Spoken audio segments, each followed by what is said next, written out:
Cancer का पहले कैसे पता लगाएं या शरीर में कैंसर की शुरुआती स्टेज पर हम कैंसर को कैसे पकड़ें, ये कॉमन बात है जो हर आदमी पूछता है कि हमें डॉक्टर साहब बिल्कुल लास्ट स्टेज में कैंसर का पता लगा या हम पहले कैंसर को डायग्नोस नहीं कर पाए, हमें कोई पहले सिम्टम नहीं था, हमें कोई लक्षण नहीं आया और एकदम से बीमारी जब बढ़ के आई, जब हम चिकित्सक के पास पहुंचे तो सीधे लास्ट स्टेज में पकड़ने में आए। तो ऐसी क्या सावधानियां हैं या ऐसी क्या जांचें हैं जिनको हम दैनिक जीवन पर छोटी छोटी चीजें अपनाकर कैंसर को पहले ही पकड़ सकते हैं। आज के वीडियो के माध्यम से हम ये चाहेंगे कि आपको पता लगे ऐसी क्या क्या चीजें हम घर पर अपना सकते हैं या क्या क्या जांच करा सकते हैं जिससे हम कैंसर को पहली स्टेज में या दूसरी स्टेज में पकड़ने की संभावना को बढ़ा दें। तो सबसे पहला तरीका होता है वर्ष में एक बार हेल्थ चेकअप कराना, यानी शारीरिक जांच कराना।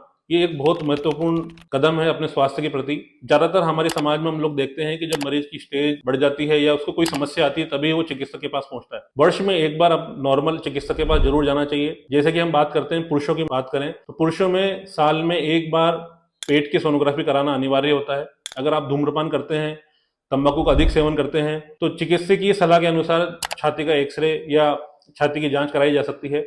60 वर्ष से अधिक उम्र है तो एक सीरम पीएसए की जांच होती है जो प्रोस्टेट कैंसर में प्रमुख जांच होती है, जिससे हम पता लगा सकते हैं कि प्रोस्टेट कैंसर की संभावना आपके शरीर में बढ़ रही है या नहीं बढ़ रही। इसी प्रकार हम महिलाओं में देखते हैं तो महिलाओं में ब्रेस्ट की सोनोग्राफी कराना बहुत आसान होता है। हर शहर में, हर छोटे कस्बे में सोनोग्राफी की सुविधा उपलब्ध होती है जिसे महिला आसानी से अपने चिकित्सक के माध्यम से करवा सकती है और देख सकती है कि स्तन में कोई गठान हो रही है या नहीं हो रही है। इसी तरीके से महिलाओं में जो दूसरा प्रमुख कैंसर होता है वो गर्भाशय ग्रीवा का कैंसर होता है, जिसे हम सर्वाइकल कैंसर बोलते हैं। सर्वाइकल कैंसर की जांच को करने का सबसे आसान तरीका पेप स्मीयर होता है। ये कोई भी स्त्री रोग विशेषज्ञ या कैंसर रोग विशेषज्ञ के माध्यम से आप आसानी से करवा सकते हैं। इसी के साथ में CA-125 एक ब्लड मार्कर होता है जो ओवरी कैंसर के बारे में हमें बताता है कि ओवरी कैंसर की संभावना इस शरीर में कितनी ज्यादा है। इसके अलावा कैंसर की जो वैक्सीन होती हैं वो महिला, जिसमें मुख्य रूप से 9 से 26 वर्ष की जो बालिकाएं हैं वो आसानी से लगवा सकती हैं, जिससे सर्वाइकल कैंसर से बचने की संभावना उनमें काफी बढ़ जाती है। साथ ही दूसरी बात हम देखते हैं कि कैंसर के लक्षण जो हमारे शरीर में आने लगते हैं उसे हम नजरअंदाज करने लगते हैं,